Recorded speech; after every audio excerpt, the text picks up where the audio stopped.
നരസിംഹ ജയന്തി ദിനത്തിലെ വ്രതാനുഷ്ഠാനം ഇരട്ടി ഫലദായകമാണ്. ഭഗവാനെ ഭക്തിയോടെ സ്മരിച്ചാൽ ഉണ്ടാകുന്ന ഫലങ്ങൾ. നരസിംഹമൂർത്തിയെ പൂജിക്കാൻ ലളിതമായ വഴിപാടുകൾ. ഭയം അകറ്റാനും ദുരിതമോചനത്തിനും നരസിംഹമൂർത്തി മന്ത്രം. വൈശാഖ മാസത്തിലെ ശുക്ലപക്ഷ ചതുർദശി ദിവസമാണ് നരസിംഹ ജയന്തിയായി ആഘോഷിക്കുന്നത്. മഹാവിഷ്ണുവിന്റെ ദശാവതാരങ്ങളിൽ ഏറ്റവും പ്രധാനമാണ് നരസിംഹാവതാരം. പേരുപോലെ തന്നെ സിംഹത്തിന്റെ മുഖവും മനുഷ്യന്റെ ഉടലുമാണ് ഈ അവതാരത്തിന്റെ പ്രത്യേകത. അസുര രാജാവായ ഹിരണ്യകശിപുവിനെ നിഗ്രഹിക്കാനാണ് ഭഗവാൻ നരസിംഹമൂർത്തിയായി അവതരിച്ചത്.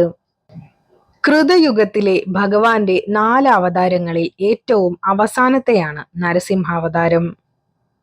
ശത്രുസംഹാരത്തിനായി ഉടലെടുത്ത ഉഗ്രമൂർത്തിയാണെങ്കിലും ഭക്തരിൽ ക്ഷിപ്രപ്രസാദിയാണ് നരസിംഹമൂർത്തി. പ്രഹ്ലാദന്റെ വിളികേട്ട നിമിഷം തന്നെ തൂണ് പിളർന്ന് നരസിംഹമൂർത്തി പ്രത്യക്ഷനായി. ഭഗവാനെ നിത്യേന ഭക്തിയോടെ സ്മരിച്ചാൽ ശത്രുനാശം, ആരോഗ്യം, രോഗശാന്തി, പാപനാശം എന്നിവയാണ് ഫലങ്ങൾ. പ്രാർത്ഥിക്കുന്നവരുടെ രക്ഷയ്ക്കെത്തുന്ന നരസിംഹമൂർത്തിയെ പൂജിക്കാൻ ലളിതമായ വഴിപാടുകൾ അനവധിയുണ്ട്. നെയ്വിളക്ക്. നരസിംഹമൂർത്തി ക്ഷേത്രങ്ങളിൽ മനഃശുദ്ധിയോടെയും ഭക്തിയോടെയും നെയ്വിളക്ക് കത്തിച്ച് പ്രാർത്ഥിച്ചാൽ അഭീഷ്ടസിദ്ധിക്കൊപ്പം തൊഴിലിൽ ഏർപ്പെടുന്ന തടസ്സങ്ങൾ, വിവാഹ തടസ്സങ്ങൾ എന്നിവ നീങ്ങുന്നതാണ്. തുളസിമാല. തുളസിമാല സമർപ്പണം മറ്റൊരു പ്രധാന വഴിപാടാണ്.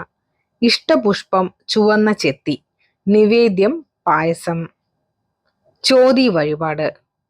പഞ്ചഭൂതങ്ങളിൽ വായുദേവന്റെ നാളായ ചോതി നക്ഷത്ര ദിനത്തിൽ ഭഗവാനെ തൊഴുത് പ്രാർത്ഥിച്ചാൽ ആപത്തുകളിൽ നിന്ന് രക്ഷ നേടാം.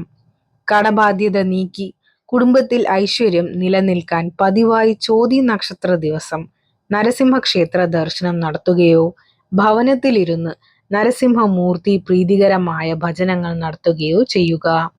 ഭയം അകറ്റാനും ദുരിതമോചനത്തിനും നരസിംഹമൂർത്തി മന്ത്രം പതിവായി 3 തവണയെങ്കിലും ചൊല്ലുന്നത് ഉത്തമമാണ്.